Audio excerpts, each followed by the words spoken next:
working with our communities, working with TransLink, working with other regional transportation opportunities, we will be able to achieve not just the reductions in greenhouse gases that we anticipate, but the creation of more livable, healthy, and secure communities for everyone. In this video on the government's website, Premier Gordon Campbell talks a good game on public transit, vowing to restore bus service across the Fraser River.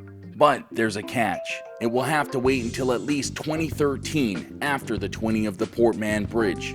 At a time when climate change is the issue of the day, the BC Ministry of Transportation's $1.5 billion plan to build a new freeway bridge and widen the Canada One Highway, both key components of their massive Gateway program, seems to be on a collision course with the Premier's recent commitment to cut BC's greenhouse gases by 33% in just 13 years. Meanwhile, the Lower Mainland's leading advocacy group for better transit, the Livable Region Coalition, has developed a package of transit solutions they say will better address climate change and congestion challenges for communities like Surrey, Langley, and the Tri-Cities area. Among these solutions is a rapid bus from Surrey to Coquitlam across the existing Port Mann Bridge. They say we don't need to wait for a new bridge to put buses across the river if we use something called a queue jumper lane. A highly cost-effective solution, queue jumpers are used successfully throughout the region in places like the George Massey Tunnel and downtown's Georgia Street before the Lions Gate Bridge. The LRC's Eric Doherty. TransLink had a plan to put queue jumper lanes in here so the buses could go across the Port Mann Bridge effectively. They were going to do that by 2007.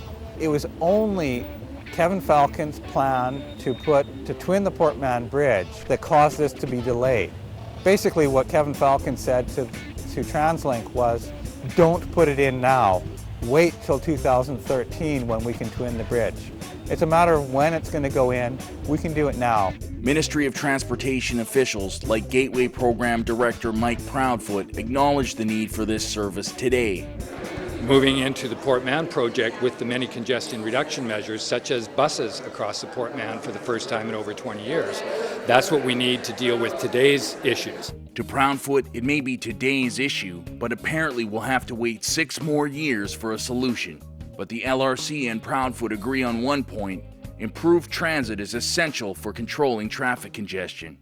Today I can tell you that just as this province is committed to twinning the Port Mann Bridge, and make no mistake, we are going to twin the Port Mann Bridge in British Columbia, we see that twinning opportunity as an opportunity not just to have the free flow of goods, but to improve the flow of people. So I can tell you today that the province is joining with TransLink and signing a memorandum of understanding that will restore and improve transit service over the newly twinned Port Mann Bridge. The LRC disputes this notion that Port Mann bus service requires another bridge. Mr. Doherty demonstrates how easy it would be to do now, using existing available space along the queue jumper route. Here we are on 152nd Street, just before it crosses Highway 1. In this section, one of the lanes is used for parking. Just by removing parking from this section, we could create a queue jumper lane without widening the road at all. Very low-cost solution. Here we are at the on-ramp of 152nd Street onto Highway 1.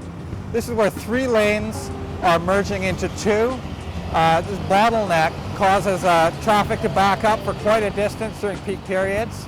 A queue jumper lane would allow buses to get past this point to where traffic normally flows smoothly across the Port Mann Bridge. There seems to be a misconception about congestion on the bridge itself. Even the ministry's own video shows traffic flowing freely over the bridge. At a recent rally to promote transit over Gateway, TransLink's former program manager for transportation policy echoed this notion. There is no congestion on the Port Mann Bridge. It's before the Port Mann Bridge. He also had this to say about bus service over the bridge. You can put transit over the Port Mann Bridge tomorrow if you're determined.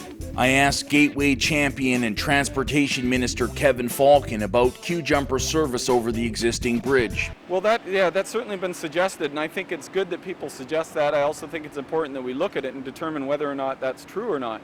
And what I can tell you is an independent study was done by actually one of the foundational authors of the Livable Region Strategic Plan, considered one of the foremost experts in public transit in the world, and he looked at the transit-only option on the existing Port Mann Bridge And basically the conclusion he came to is it would be ineffective. In fact, it'd be totally ineffective. It might at best draw about 350 people a day out of their cars, and that is not effective. The fact is, the ministry's study actually estimates bus service would remove 350 vehicles from Port Mann traffic in 1 a.m. peak hour, not per day.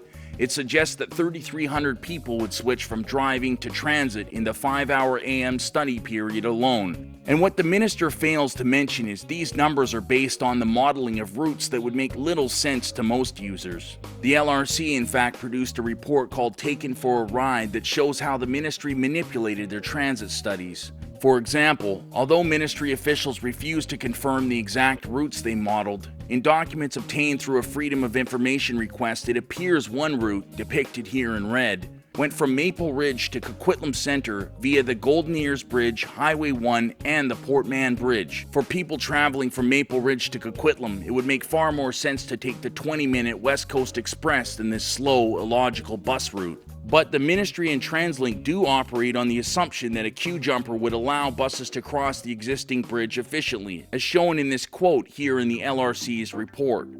It may be hard for many people south of the Fraser to imagine getting to Coquitlam by bus, given the woeful state of service today. Just how bad is it? Punch your trip from Guildford Town Centre to Coquitlam Centre Mall into TransLink's Trip Planner, and you get a 2-hour-plus journey routed all the way through downtown Vancouver. Experienced transit users know there's a better route, but it involves 3 separate transfers, still taking over an hour. But with direct queue jumper service over the bridge, 1 or 2 hours becomes 25 minutes with no transfers. While Minister Falcon also reaffirmed the Premier's commitment to fighting climate change, without an immediate commitment to funding public transit, this seems like wishful thinking at best. It is, after all, hard to solve a problem when you're still spending billions to make it worse.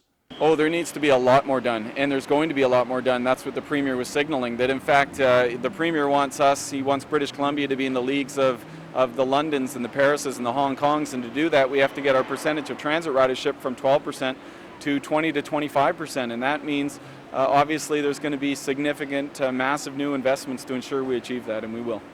This goal of doubling transit use, real or not, also begs the question, with the doubling of transit throughout the region, would Gateway even be necessary? And where is the money for a major investment in public transit going to come from, if not from reallocating the freeway expansion budget to transit? When you get right down to it, it's a question of priorities. At this point, it's clear that for the current Liberal government, freeways and bridges come first.